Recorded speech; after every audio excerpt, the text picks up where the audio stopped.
अन्नपूर्णा किचनमध्ये तुमचे खूप खूप स्वागत मैत्रिणींनो.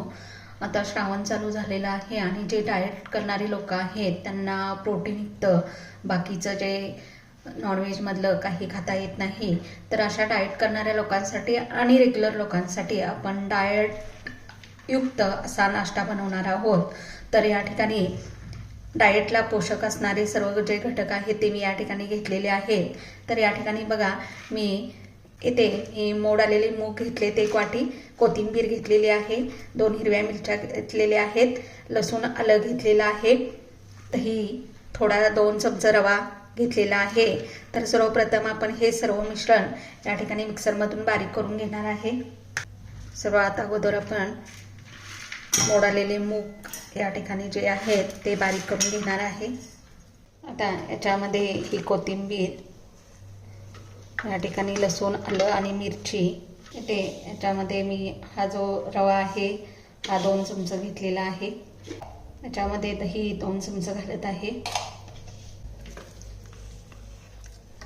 तर इथे बघू शकता आपलं मिश्रण बारीक झालेलं आहे, पण अजून थोडंसं पाणी घालून याला बारीक करायचं आहे. आता हे मिश्रण एका भांड्यात काढून घ्यायचं आहे. याला 10 मिनिटं असं झाकून ठेवायचं आहे. चटणी बनवणार आहोत, तर त्यासाठी ही चटणी ही तशीच पौष्टिक आहे.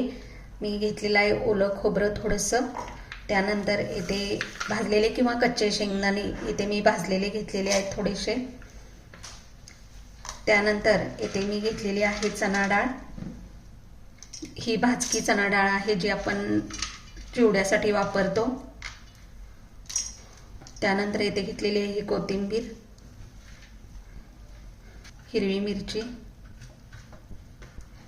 आलं लसूण, यामध्ये घालायचं 1 चमचा दही, थोडीशी घालायची आहे साखर, याच्यामध्ये चवीनुसार घालायचं आहे मीठ आणि पाणी घालून याला मिश्रण फिरवून घ्यायचं आहे. तर इथे बघू शकता मस्त अशी आपली सरभरीत चटणी तयार झालेली आहे. फोडणी तयार करून घ्यायचं आहे. इथे मी तेल गरम करून घेतलेलं आहे, त्याच्यामध्ये घालत आहे मोहरी, त्याच्यामध्ये मोहरी, हळद, कढीपत्ता घातलेला आहे आणि हा तडका आपल्या या चटणीवर आपल्याला घालून घ्यायचा आहे. ते मस्त अशी आपली चटणीला तडका देऊन झालेला आहे. आता 10 मिनिटं झालेली आहेत. इथे आपला रवा चांगला फुललेला आहे, मिश्रण चांगलं घट्ट झालेले आहेत. यामध्ये घालायचं आहे चवीनुसार मीठ,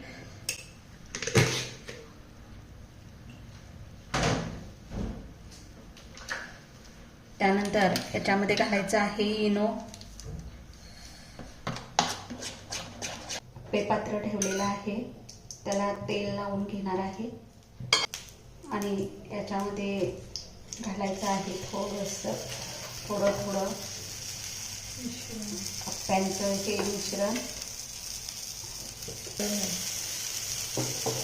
इथे घेतलेलं आहे मी चीजचे छोटे छोटे क्यूब, याच्यामध्ये मी घालणार आहे.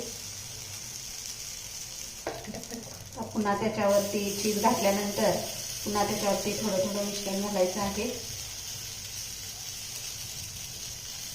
आणि याला मंद गॅसवरती 3 मिनिटं वाफवून घ्यायचं आहे.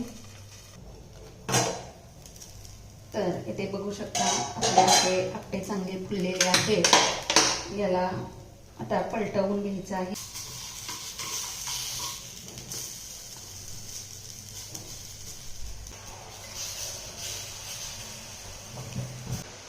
तर इथे बघू शकता मस्त असे आपले ते भाजून तयार झालेले आहे. त्याला येथे काढून घ्यायचं आहे.